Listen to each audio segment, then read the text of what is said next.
I love Scooby-Doo. I've been a huge fan of Scooby-Doo ever since I was a kid, growing up. And now that I'm 23 years old, I can still safely say that I love the movies and TV shows to this day. One of my favorite Scooby-Doo movies was Scooby-Doo and the Witch's Ghost. The movie came out in 1999, and it was a sequel to Scooby-Doo on Zombie Island. But what most of you probably don't know about Witch's Ghost is the fact that it was supposed to be 10 times more darker than Zombie Island. Now, I've happened to see a very dark version of Scooby-Doo and the Witch's Ghost, right? It all happened sometime last year, in 2018. Here's the story on how it happened. I was on my Xbox One on the Microsoft Store, looking for something to do, when I decided to buy something off of the store. I saw a couple of games that I liked, Fortnite, Halo 5, Guardians, and other games that were for Xbox One. I noticed that the Microsoft Store had movies as well, and I've never really bought a movie from Xbox, so I thought I'd give it a shot. I scrolled through the movies on the Microsoft Store and found Scooby-Doo and the Witch's Ghost. I sighed. I was admittedly having a bit of a nostalgic trip, and I noticed that there was a copy of the movie with a different cover. The copy of the movie said, Scooby-Doo and the Witch's Ghost, 1998. I was confused. How would Scooby-Doo and the Witch's Ghost come out in 1998? I then remembered that the movie was a sequel to Zombie Island. And when the Zombie Island movie was finished, the production of Scooby-Doo and the Witch's Ghost started around sometime in 1998, rough estimate, to be released on October 5th, 1999. I bought the movie from the Microsoft Store, costing me only $10. It's a pretty good price, I'd say. I bought the movie and grabbed a snack from my kitchen.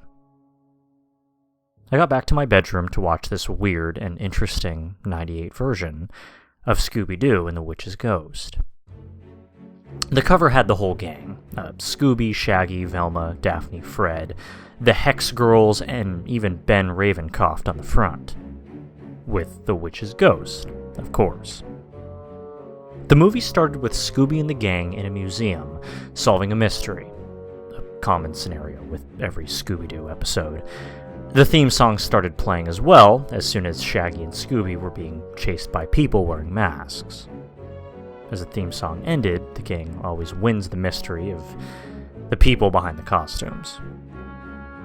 A man steps out from a large rug to greet Scooby and the gang, since they've never seen him before. They have no idea who he was. Velma, however, recognized who this man was. I don't believe it.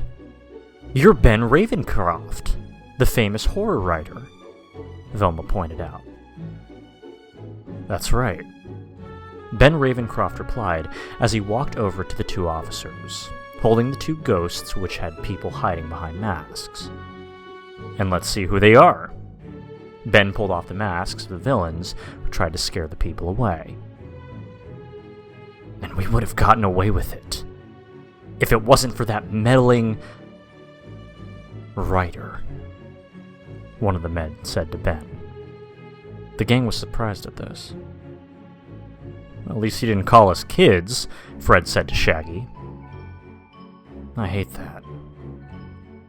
Fred then asked Ben on what he was doing in the museum.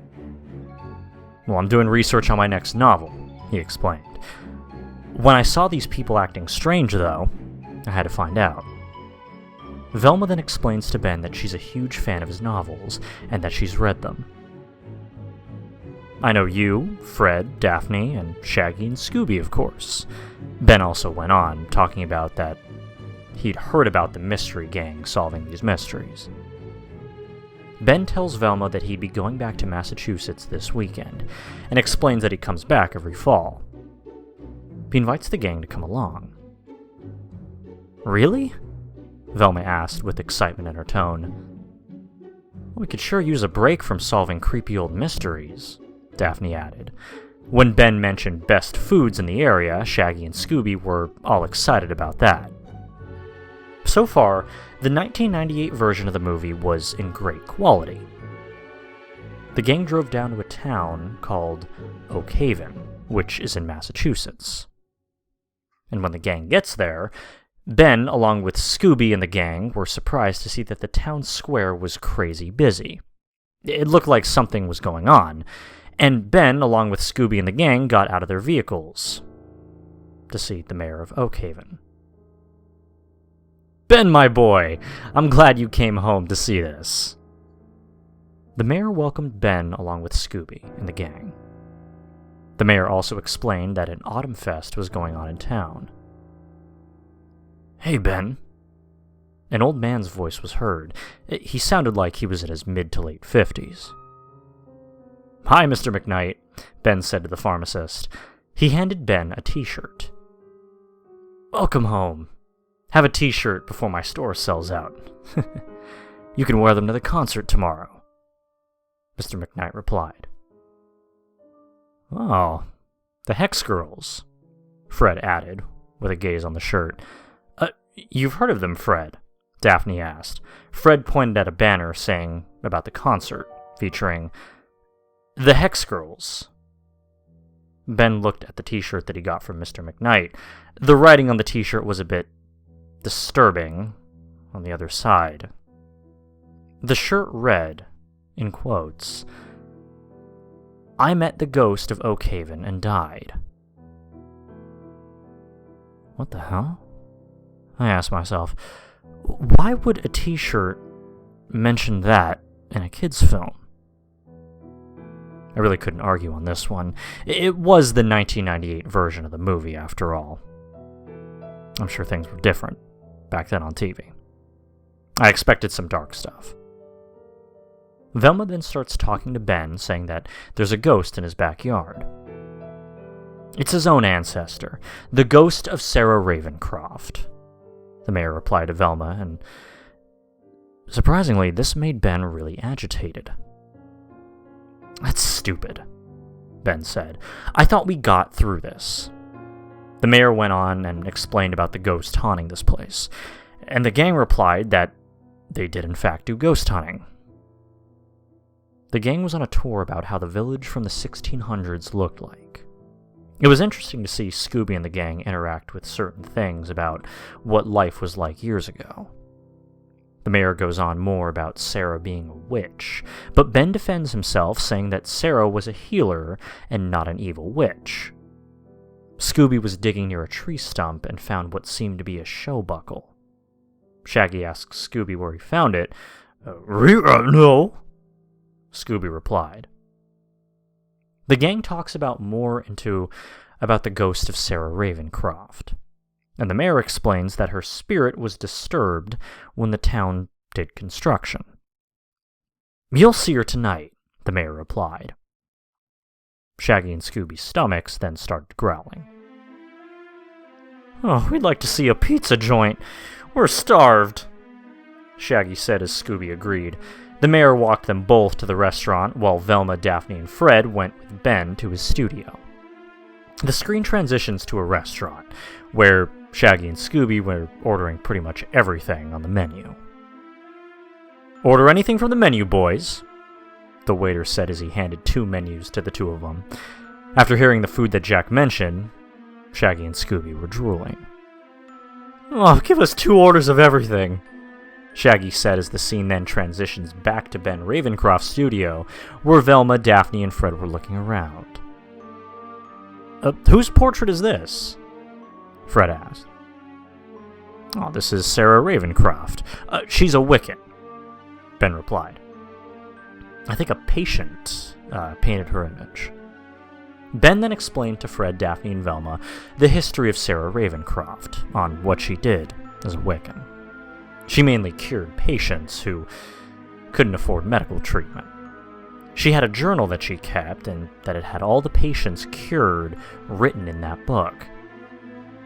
Wiccans have been accused of witchcraft. In fact, Wiccan comes from the religion of Wicca. Velma explained as Ben was impressed by her smart demeanor. The next scene transitions to Shaggy and Scooby eating the food in the restaurant. They were getting really fat, as they usually do when it came to eating food. "How's the food?" Daphne asked as Shaggy gulped it down.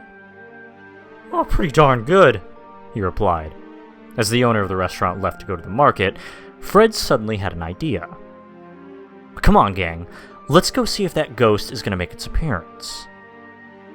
Shaggy and Scooby, of course, outright refused. "Oh, we'd love to, but we haven't had our dessert yet." "Yeah," Scooby replied. The next scene shows Periton Village, where Velma, Fred, Daphne, and Ben were all waiting for the ghost to appear. After a while of waiting, no ghost showed up. Ben then explained to Velma that he wanted to know where the ghost hid her journal. "Boy," Daphne said, "Ben's obsessed with that book." Fred nodded in agreement. "We should all leave, too," Ben said, but Velma looked at Ben. She and the gang didn't want to give up just yet. "I'll give it a chance, Ben," Velma replied as Fred and Daphne both agreed. The next scene shows Shaggy and Scooby leaving the restaurant with huge stomachs. They were walking down the quiet street. I was really wondering on what this 1998 version of the movie was really different about than the 1999 version.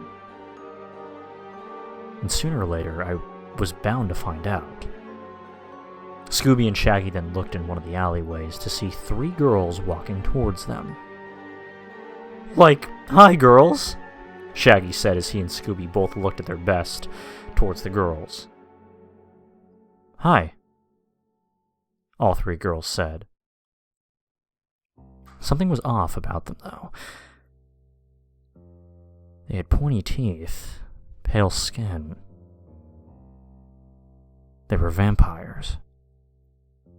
The 2 of them just simply lost their minds. They ran down the road for a few minutes out of fear, but stopped to catch their breath.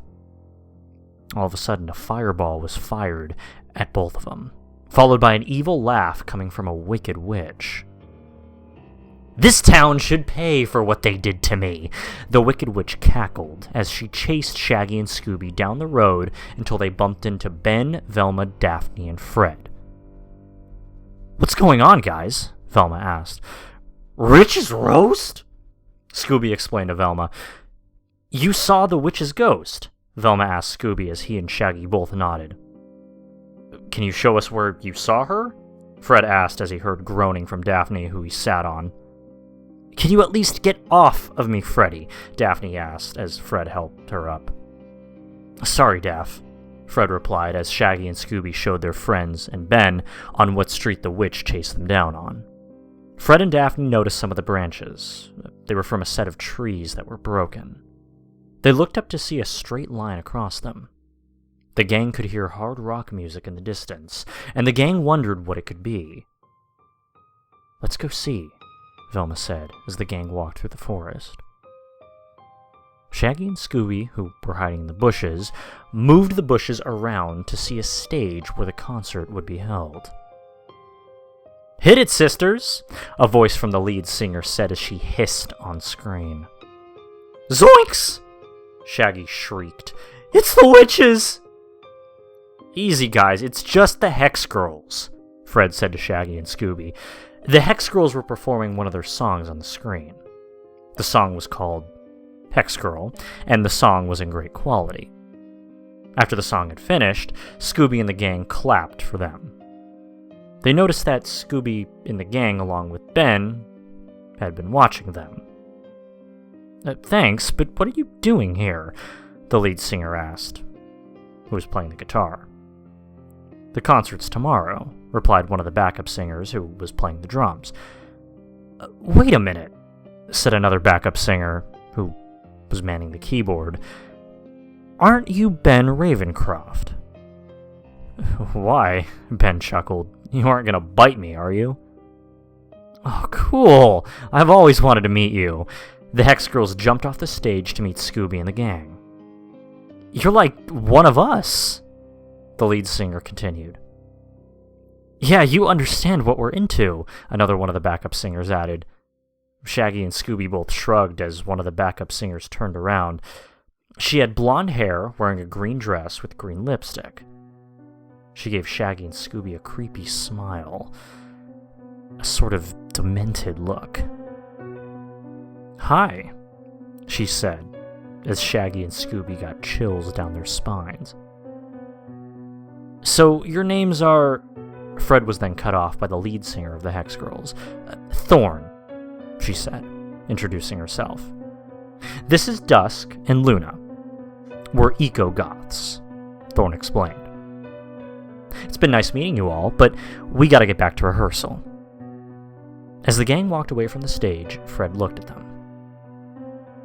Those Hex Girls seem strange, Fred said. Velma nodded in agreement. Daphne and I should go follow them. Why do you always pair up with Daphne? Velma asked Fred. He didn't know what to say after she asked that question. He just blushed at the thought. Velma and Ben went off to search a barn after following the tire tracks. Shaggy and Scooby followed Mayor Corey in Oakhaven. And the next scene transitions to Daphne and Fred in the woods, Daphne asking Fred on why he pairs up with her. Fred begins to explain when he and Daphne heard the Hex Girls walk down the path. They both ended up hiding in the bushes as they watched the Hex Girls walk by. I think we'll have to perform our ritual, girls, Thorn said to her girlfriends. Not tonight, Thorn, Dusk explained. I'm so tired from practicing. Dusk yawned along with Luna. Me too. How about tomorrow, just before the concert? Luna suggested. Fine, I'll do it myself, Thorn said. The thing is, though, that her tone of voice sounded different. It sounded like she wanted to get hit by someone, or hit someone. I really couldn't tell. But Fred and Daphne looked up to see Thorn walking away from her friends. Thorn seems to be the leader. Let's follow her, Fred said. Daphne agreed, and faintly, you could hear soft crying from Thorn. I could barely hear it, though. She was muttering something under her breath. I couldn't understand what she was saying. The next scene shows Shaggy and Scooby following the mayor, and there were close calls on almost being caught. Another scene appears with Velma and Ben inside the barn. The truck's still warm, Velma said to Ben. He then asked Velma on who could have driven it this late at night. That's the mystery, Velma replied as the scene cuts to Thorn walking towards what seems to be her house. She walked inside while muttering to herself, silently crying. Daphne and Fred followed Thorn to her backyard, and when Thorn walked inside her shed, Daphne and Fred crouched down near a window to the shed. The next scene shows Thorn inside, continuously crying as she was doing her ritual. She had a bowl mixing some herbs and stuff. I paused the movie to see something silver. I happened to see that there was a blade. It appeared to be a razor blade. And I was starting to get confused about this beta version of the movie. Like, why would there be a razor blade? I guess Thorn was doing some self-harm, and that made me confused. I mean, why would a kids' movie have self-harm stuff? Like, I know kids' movies will have dark topics here and there, but I didn't expect this. I brushed it off as best I could. Daphne and Fred looked at each other, confused. Did you see what I saw? Fred asked Daphne. If I didn't know better, I'd say that she's a witch, Daphne replied. But what is she doing now? Daphne and Fred watched Thorn inhale loudly, putting down the bowl and grabbing the razor blade. Why? Thorn starts to whimper as she held the razor blade close to her arm. Why did she leave us, Daddy? Thorn sobbed as she began to cut herself. Luckily, we don't see her cutting herself to draw any blood. Is she cutting herself? Fred asked Daphne. Fred, this is serious, she replied. We need to get her some help. If we find out who her parents are, they'll sure do something, Fred said to her. The next scene transitions to Shaggy and Scooby following the mayor again. For some reason, he disappears when he walks inside the barn. Shaggy and Scooby walked inside the barn, and they saw the witch ghost again. How dare you disturb my resting place, the witch's ghost said in anger. This hell should pay. With that being said, I never expected a kids' movie to have mild swearing. I brushed it off and continued watching. Shaggy and Scooby ran out of the barn until they ran into the gang. We followed the mayor inside, Shaggy explained to the gang, and they all nodded. Velma gave the gang her explanation of what was going on. Fred and Daphne both explained that Thorn was harming herself with a razor blade. We need to get her help, Velma said. But did her friends stop her? No, Fred replied. She was alone. Daphne and I were going to stop her, but we decided that we would tell her parents. Where did you see the ghost? Velma asked, as the scene once again transitions to the barn again. The whole gang was now inside the barn. Velma had gathered the gang and talked about a plan. The next scene shows Shaggy and Scooby along with Velma on the stage. Scooby starts to play the drums as Shaggy was playing the keyboard. Dusk shows up near her drums, seeing Scooby playing on them. Hey! She scowled. Scooby stopped what she was doing and hid under a blanket. Why did you stop, buddy? Shaggy asked as he stopped playing when Luna tapped Shaggy from behind. No one ever touches my keyboard, Luna says as Shaggy chuckles nervously and hides with Scooby. Thanks for coming, girls, Velma said to the Hex Girls. We should all be having our rest before the concert tomorrow, Thorn explained. She sounded tired, pretty grouchy. We only came here because Ben asked us to. Hey, Ben called out. I'm just following orders. As the Hex Girls started asking Velma questions. A cool, chilling wind blew in the air. The ghost witch appeared and started to throw fireballs at them down below. The town shall pay for its foul deed, the witch's ghost screeched. The chase went on until Fred lets go of a tree branch and hits the witch's ghost down and onto a metal soccer net. Okay, let's see who's really behind all this. Fred pulls off the witch's ghost mask to reveal Mr. McKnight. Mr. McKnight? Daphne was surprised. The Hex Girls walked towards the commotion when Thorn had a look of surprise in her eyes. Daddy? Thorn asked, as she crouched down to her father's level. Hello, Sally, Mr. McKnight said nervously.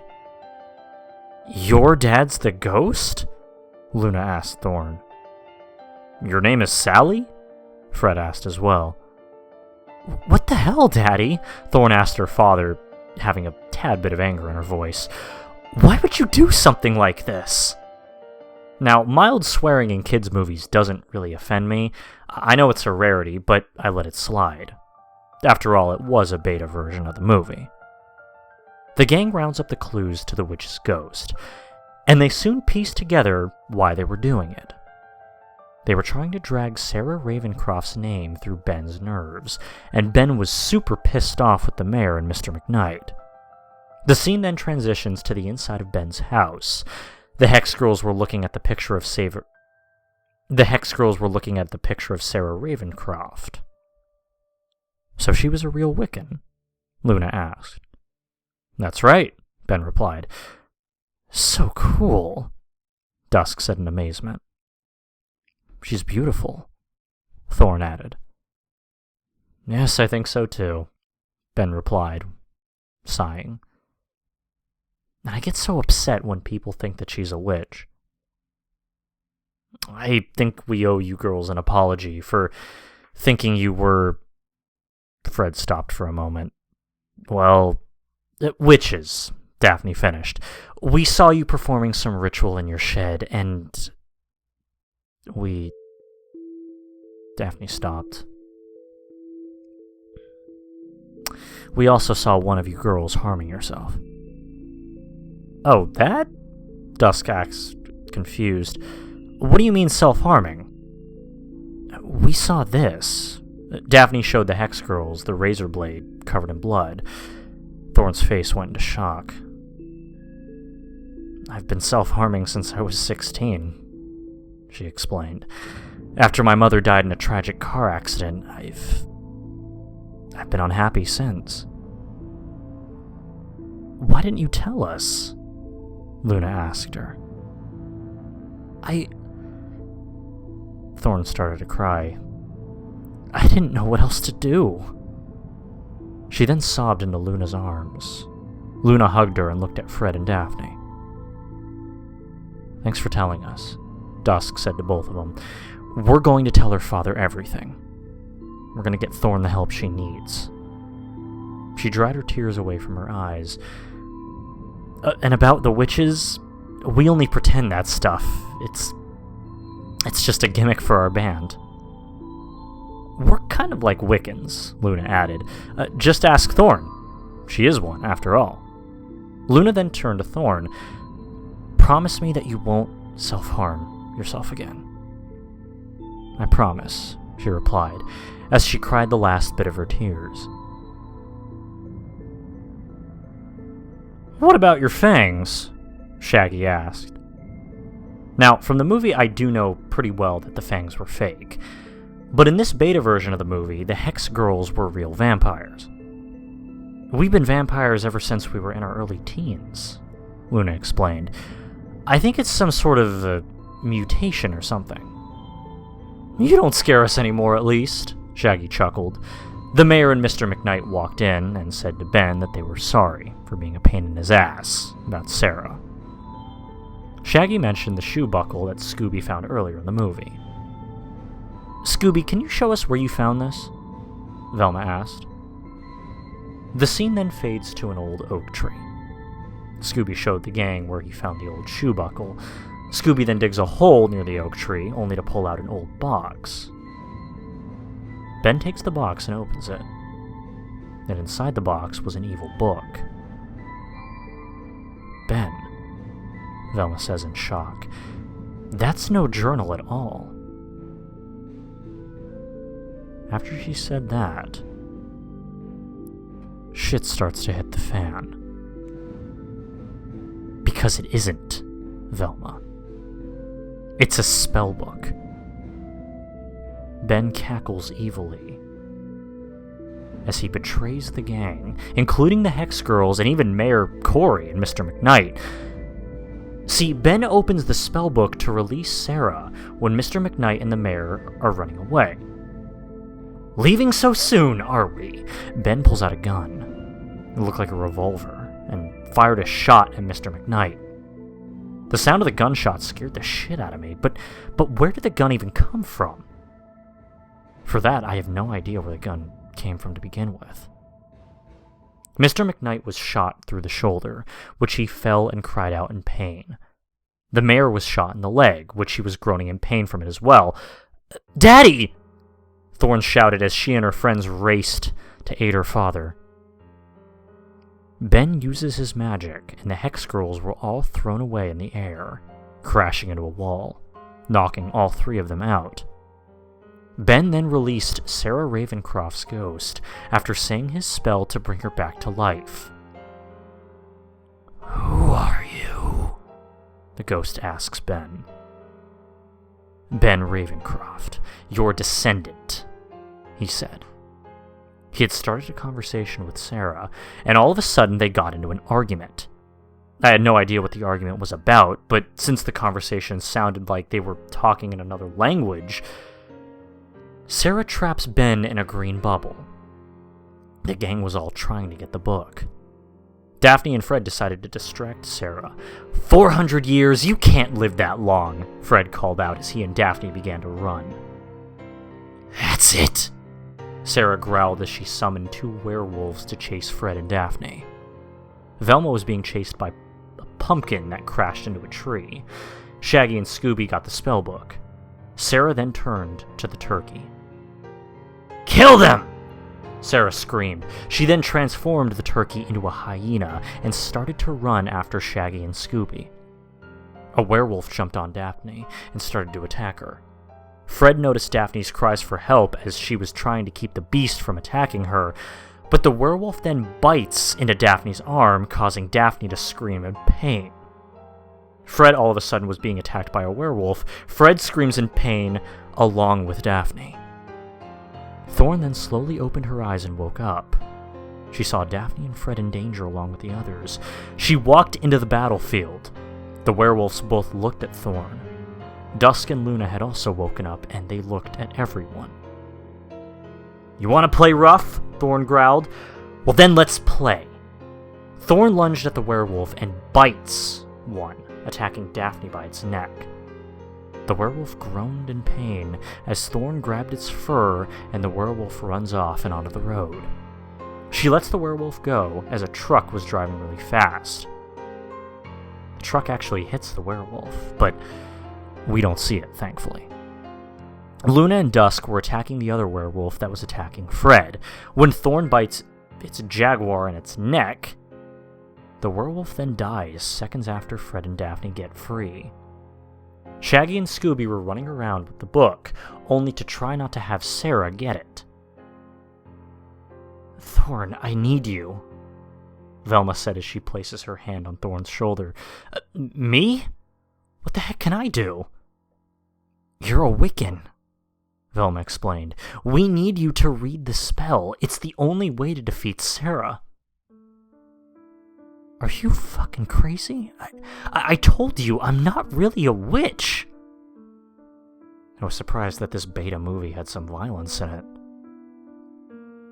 I didn't know the original film was capable of showing this in its early release.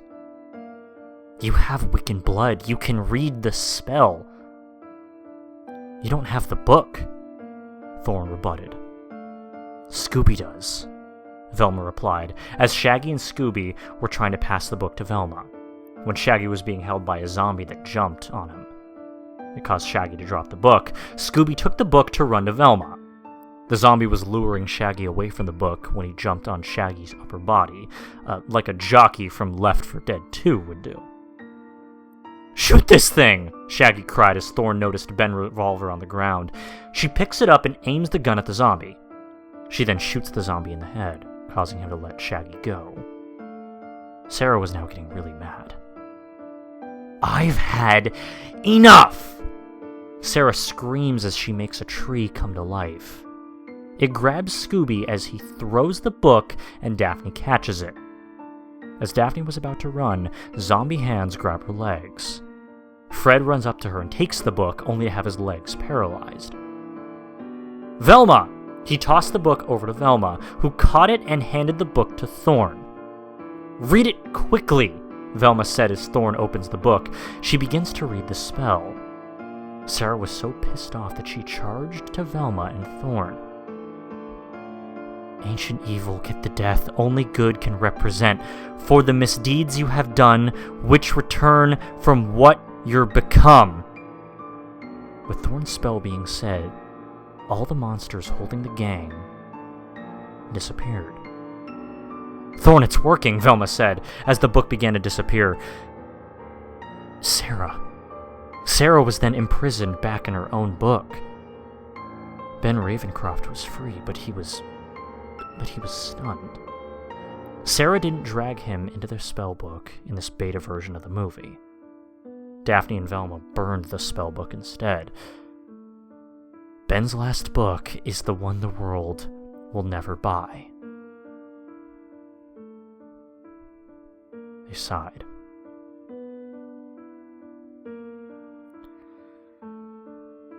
Thank goodness, Daphne added.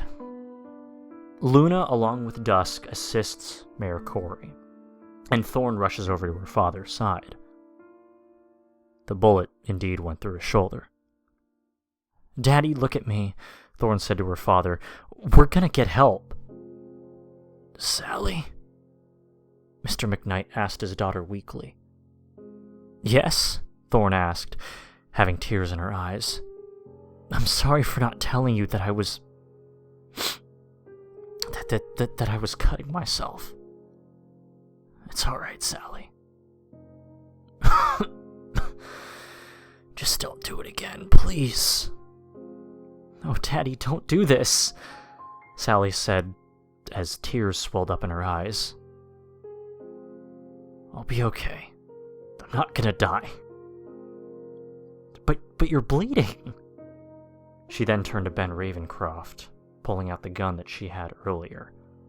She cocked the safety off and pointed the gun at Ben. "Look, I'm really sorry," Ben pleaded, but Sally scowled. "You ain't getting away with that, you know. You almost killed my father." Thorn growled as she pointed the gun at Ben's head. "Don't you ever come near me, my friends or family, ever again." Thorn took the shot. A loud gunshot was heard, but we don't see the aftermath. "Help's on its way," Luna said, as Thorn's father was taken to the hospital. The next scene transitions to the concert, where the Hex Girls were performing. We can see Thorn's father in a bandage on her shoulder. He was enjoying the concert. Scooby and the gang joined in, performing with the Hex Girls, and the credits rolled after that. After watching the film, I was admittedly amazed. This early version of the movie was better, but I know you may be asking, why did it not make the final project? Here's my answer, by reading a review in the comments on the Microsoft Store. The review was a 5 out of 5, and here's what it says. "This version of the movie was amazing, even though it mentioned dark topics, such as self-harm and violence. Ben Ravencroft was going to own a gun, but when the final project was made, they took the gun and other dark themes away, just for the sake of not wanting to scare anyone." And after reading that comment, I scrolled through to see if there was any more. There wasn't any more comments, unfortunately. I found out the real reason, though, of this film's existence. And bear with me on this. But this beta version of the movie, my guess was that this was too dark for kids. That's why Scooby-Doo and the Witch's Ghost didn't come out in 1998 originally. I still have this movie from the Microsoft Store, though, but due to copyright reasons, I can't upload this movie on YouTube or other video sharing sites. If you want to see this beta version of Scooby-Doo and the Witch's Ghost, though, I mean, I don't think it'd be the best idea, but I suppose I could let you see it.